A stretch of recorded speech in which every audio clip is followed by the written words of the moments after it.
Hello friends, welcome to my smart classes. इस video में जो है हम लोग झारखंड के इतिहास को जो पढ़ रहे थे उसी क्रम को आगे बढ़ाते हुए अब हम लोग मुग़ल काल तक पहुंच चुके हैं। इससे पहले वाले वीडियो में जो है हम लोग पढ़े थे सल्तनत काल के बारे में, और उससे पहले जो है प्राचीन वंशों के बारे में पढ़े थे, और उसी क्रम को आगे बढ़ाते हुए अब हम लोग जो है मुग़ल काल तक पहुँच चुके हैं, जो कि मुग़ल सल्तनत की स्थापना जो है 1526 में किया गया था।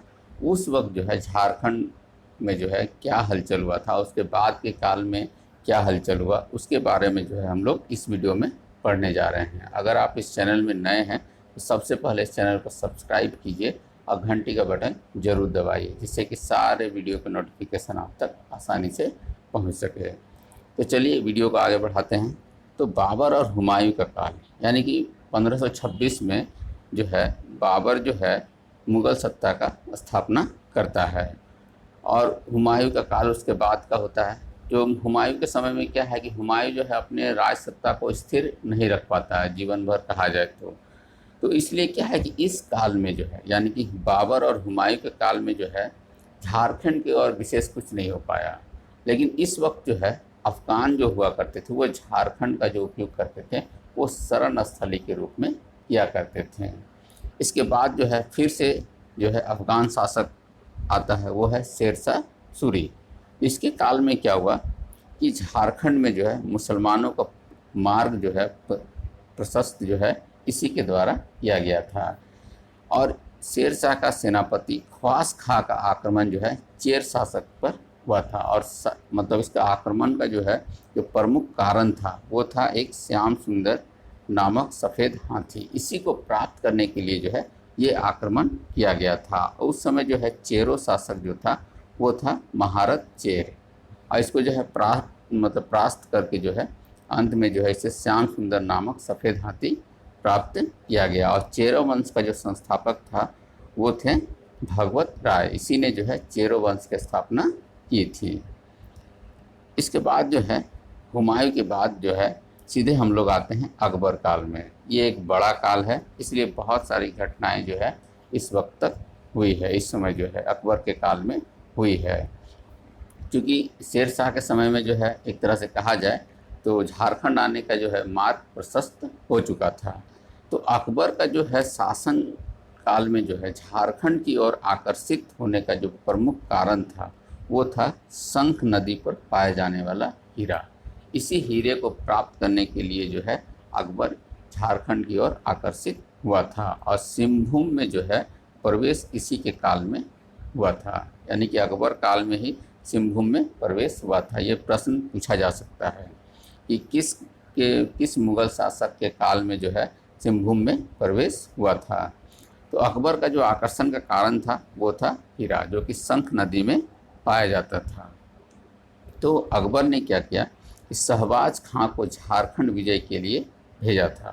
कब? 1585 में। और उस समय जो है नागवंशी शासक मधुकर शाह का जो है शासन था, और इसको जो है पराजय किया शहबाज खान ने। और जब नागवंशी शासक जो है जब पराजय हो गया तब जो है उसने मुग़लों की जो है अधीनता स्वीकार कर ली। और इस समय जो है अन्य वंशों में जो है पुरहाट में सिंह वंश का राजा जो हुआ करते थे वो थे लक्ष्मी नारायण सिंह, नरपत सिंह प्रथम, कामेश्वर सिंह, और इसके बाद जो है रंजीत सिंह। ये जितने राजा हैं ये जो है पुरहाट के सिंह वंश से संबंधित हैं, और ये सभी जो है अकबर के काल के थे। और जो राजा रंजीत सिंह जो सिंह वंश से थे इसने जो है मुग़लों की जो है अधीनता स्वीकार कर ली थी। इसके बारे में जो है हम लोग को पता कहाँ से चलता है, आईन अकबरी में जो है इसका उल्लेख किया गया है। और उस समय जो है अकबर का जो सेनापति मान सिंह था इसके जो है अंगरक्षक दल में भी जो है रंजीत सिंह शामिल हो गया था। और अकबर का जो प्रमुख सेनापति जो मान सिंह था इसने जो है झारखंड में बहुत कुछ मतलब हमला भी किया था, बहुत कुछ काम भी किया था। तो इसमें जो है मानसिंह जो है राजमहल जो कि साहेबगंज में है, बंगाल की राजधानी जो है इसको बनाया था। परकोट महल वाले नगर को जो है संयुक्त रूप से जो है अकबर नगर के नाम से बसाया गया था।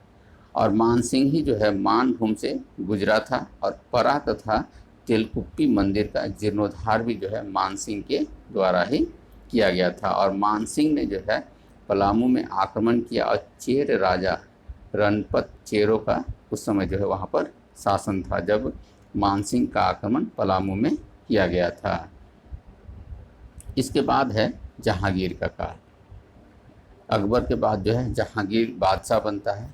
तो जहांगीर काल में क्या है कि इसमें जो है जमींदारे खां आलम जो है कहा जाता था नागवंशी राजाओं को। ये जो है एक तरह का मुगल कालीन ग्रंथों में जो है खास करके इस शब्द का प्रयोग किया गया था नागवंशी राजाओं के लिए।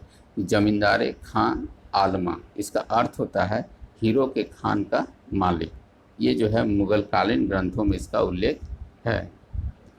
तुजुकी जहांगीरी, जो कि जहांगीर का आत्मकथा है, उसमें उल्लेख है कि शंख नदी से जो है हीरे किस प्रकार से प्राप्त किए जाते थे, यानी कि किन तरीक़ों से जो है लोगों के द्वारा हीरे जो है शंख नदी से निकाले जाते थे, इसका वर्णन किया गया था। तो जहांगीर ने जो है इब्राहिम खां को भेजा था। उस समय जो नागवंशी शासक था वो था दुर्जनशाल, इसी के पास में भेजा था। और इब्राहिम खान ने जो है मुग़लों की अधीनता स्वीकार करने के लिए कहा, जो कि दुर्जनशाल ने जो है ठुकरा दिया। जब ठुकरा दिया या फिर मना कर दिया, तब क्या हुआ कि उसको पकड़ के लाया गया और उसको 11 वर्ष की सज़ा दिया गया और बंदी बना लिया गया। लेकिन एक समय ऐसा हुआ कि उसी क्रम में कि जहांगीर एक बार जो था किसी हीरे की पहचान नहीं कर पा रहा था या पहचान नहीं करवा पा रहा था। इस मामले में जो था दुर्जन सिंह जो था वो बहुत ही माहिर था। यहाँ पर दुर्जनशाल है, इसी का नाम दुर्जन सिंह भी है, इसके बाद शाह हो जाएगा इसको उपाधि। तो इस मामले में जो है हीरे के पहचान में जो है दुर्जन सिंह बहुत ही माहिर था, हीरे की पहचान करने में। जहांगीर जब हीरे की पहचान नहीं करवा पाया या कर नहीं पाया, तब दुर्जन सिंह को बुलाया और उसमें जो है हीरे की पहचान करने का गुण था। तो उसने जो है आसानी से जो है उस हीरे को पहचान लिया कि वो किस प्रकार का हीरा है। जब उसने हीरे को पहचान लिया तो उसको जो है मुक्त कर दिया गया बंदी गृह से। और साथ ही साथ जो है 6000 वार्षिक कर देना जो है दुर्जन सिंह ने स्वीकार कर लिया। इसी समय जो है दुर्जन सिंह या दुर्जनशाल को जो है शाह की उपाधि प्रदान किया गया था। और जहांगीर के समय में जो है पलामू में जो है चेर वंशी जो शासक था वो था अनंत राय, जो कि भागवत राय का उत्तराधिकारी था। उसके बाद जो है सहबल राय वहाँ का शासक बना। और सहबल राय जो था एक बहुत ही शक्तिशाली शासक था। इसने जो है विस्तार जो है अपने साम्राज्य को कर लिया था। चौपारण जो कि हजारीबाग तक जो है अपना राज्य का विस्तार किया था। साथ ही साथ जो है इसने जो सड़क आजम जो शेर शाह सूरी के द्वारा बनाया गया था, उसमें जो है लूट मार की प्रक्रिया शुरू कर दी थी, जिसके कारण जो है मुग़ल शासक जो उस समय जहांगीर था उसने आदेश दे दिया था कि उसको बंदी बना के ले आया जाए। बाद में जो है अनंत राय को जब बंदी बना लिया गया, उसको दिल्ली ले जाया गया, तो उसको जो है एक भूखे बाघ के पास में भेज दिया गया। और वो बाघ जो है अंत में जो है उसका मार देता है। इस तरह से जो है अनंत राय का मृत्यु हो जाता है। तो इसमें देखिए याद आपको क्या क्या रखना, इस सब चीज़ पर भी चर्चा करते हैं कि ये जैसे कि शब्द आया जमींदारे खां आलमा, ये किस वंश के लिए प्रयोग में किया जाता था। शंख नदी में हीरे पाए जाते थे, इसका वर्णन किस ग्रंथ में किया जाता था, यानी कि झारखंड के संदर्भ में उस समय नागवंशी शासक कौन था, ये हो गया। इसके बाद है उस समय जो है पलामू के चेरवंशी शासक कौन था, ये सब चीज़ को याद रखिए, ये बहुत ज़रूरी है। इसके बाद है शाहजहाँ का काल। इस वक्त जो है छोटा नागपुर खास में जो है नागवंशी दुर्जनशाल जो कि 1627 में जो है बंदी गृह से मुक्त हो गया था। ये बताए थे कि उसने जब हीरे की पहचान कर ली तो उसको जो है बंदी गृह से मुक्त कर दिया गया। ये जो है शाहजहाँ के काल तक हो गया था। इसने क्या किया कि अपनी राजधानी जो कोकरहा या कि फिर खुखरा में था उसको बदल कर जो है दोईसा में ले आया और यहाँ पर जो है बहुत सारा जो है सुंदर भवनों का निर्माण करवाया, जिसमें कि नवरत्नगढ़ जो राजप्रसाद था, यानी कि बहुत बड़ा महल था, उसका निर्माण भी जो है दुर्जन साल के द्वारा ही किया गया था। साथ ही साथ जब उसको मुग़ल बादशाह के वहाँ से आया, तब क्या किया कि इसने कुछ मुग़लों की पद्धतियों को भी अपना लिया, जैसे कि झरोखा दर्शन, ये जो है मुग़लों की पद्धति थी। और साथ ही साथ जो है स्थापत्य कला में भी जो इसका प्रभाव साफ साफ देखने को मिलता है। अब दुर्जन साल के बाद जो है रघुनाथ शाह जो है अगला शासक बना। इसने क्या किया कि शाहजहाँ के साथ में किसी तरह का लड़ाई झगड़ा नहीं किया, उसके साथ में सीधा सीधा संधि कर लिया। अब हम लोग देखते हैं कि पलामू में जो चेरो वंश था उसमें क्या हुआ। चेरो वंश का जो उस समय जो शासक था शाहजहाँ के काल में, वो था प्रताप राय, जो कि सहबल राय का उत्तराधिकारी था। और ये जो है प्रताप राय जो थे वो बहुत ही शक्तिशाली शासक था। और चेरे राज्य जो है समृद्ध इन्हीं के काल में हुआ था। पलामू किले का निर्माण भी जो है प्रताप राय के द्वारा ही किया गया था। 1632 में पलामू क्षेत्र को जो है बिहार के सूबेदार अब्दुल्ला खां को जो है मुग़लों ने जागीर के रूप में देकर यहाँ का वार्षिक कर 1,36,000 निर्धारित कर दिया था। ये कर जो है वार्षिक कर निर्धारित किया गया था, लेकिन प्रताप राय ने जो है इस कर को नहीं दिया था। ये वार्षिक कर जो था ये नहीं दिया गया था। जब ये नहीं दिया गया तो ऑटोमेटिक है कि मुग़लों के द्वारा हमला किया जाएगा। तो 26 जनवरी 1642 को जो है चेर मुग़लों में युद्ध होता है। और ये युद्ध जो होता है बावली चेरवान, जो कि पोकोरिया गांव के पास में जो है बरसाए दोराहा में हुआ था। और इसमें जो है चेरों की हार हुई और अंत में जो है उसने वार्षिक कर देना स्वीकार कर लिया। और शाहजहाँ के अंतिम शासनकाल में, यानी कि जब उसका अंत होने लगा था उसके शासन का, उस समय जो है मेदिनी राय चेरों का राजा बना था। और इसने भी जो है मुग़लों की अधीनता जो है अस्वीकार कर दी। मेदिनी राय ने जो है इससे पहले जो था उसने स्वीकार कर लिया था, लेकिन अब जो है मेदिनी राय ने भी जो है मुग़लों की अधीनता स्वीकार नहीं की।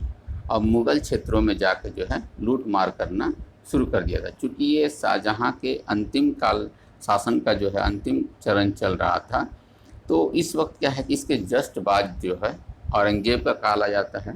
तो जब देखा कि मेदिनी राय जो है मुग़लों की अधीनता स्वीकार नहीं कर रहा है, साथ ही साथ जो है लूट मार कर रहा है, तब क्या किया कि बिहार का सूबेदार दाऊद खां के द्वारा जो है मेदिनी राय पर आक्रमण कर दिया गया और उसको हराता है। जब मेदिनी राय जो है जब उसको ही करता है, लास्ट में क्या होता है कि जब मेदिनी राय जब हारने लगता है तो भी जो है वो औरंगजेब के शर्तों को मानने से इनकार करता रहता है।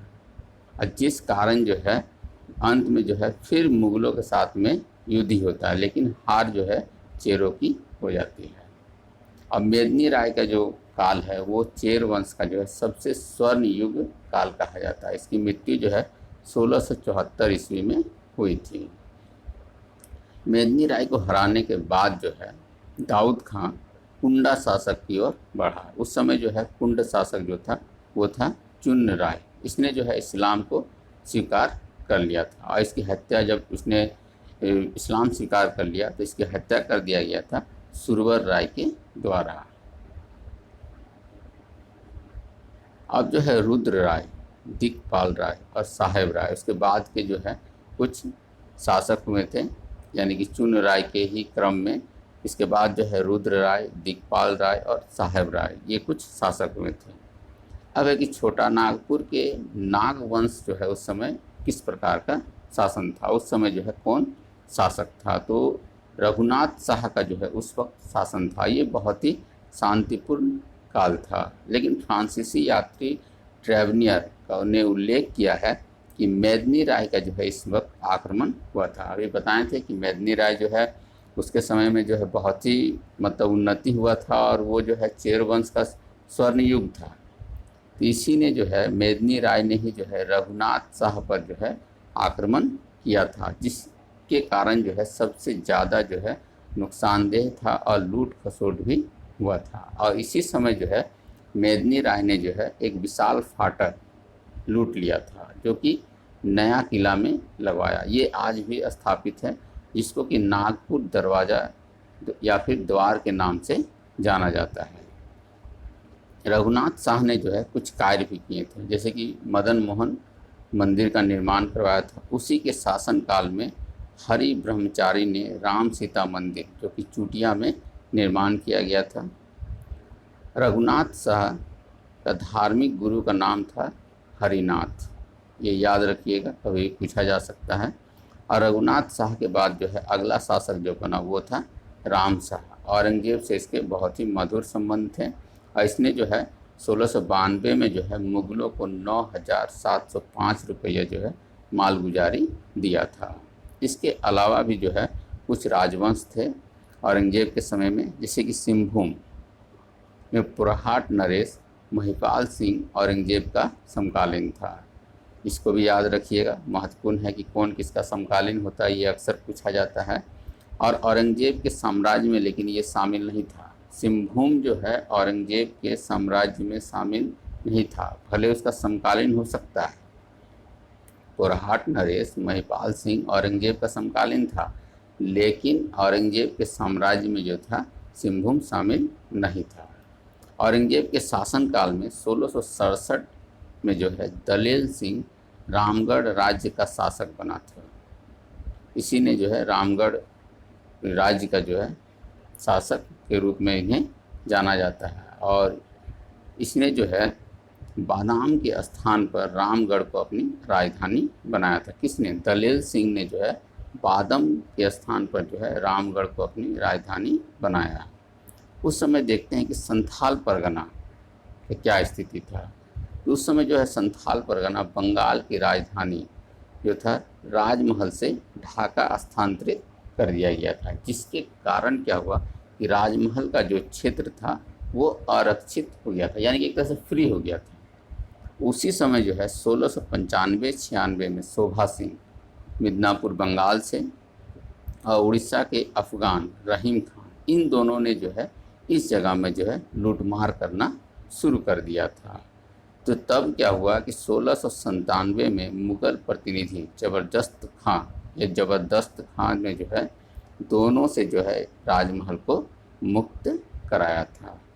तो ये था मुग़ल काल में राजवंश के विभिन्न, झारखंड के जो है विभिन्न राजवंश और उस समय कौन कौन शासक थे।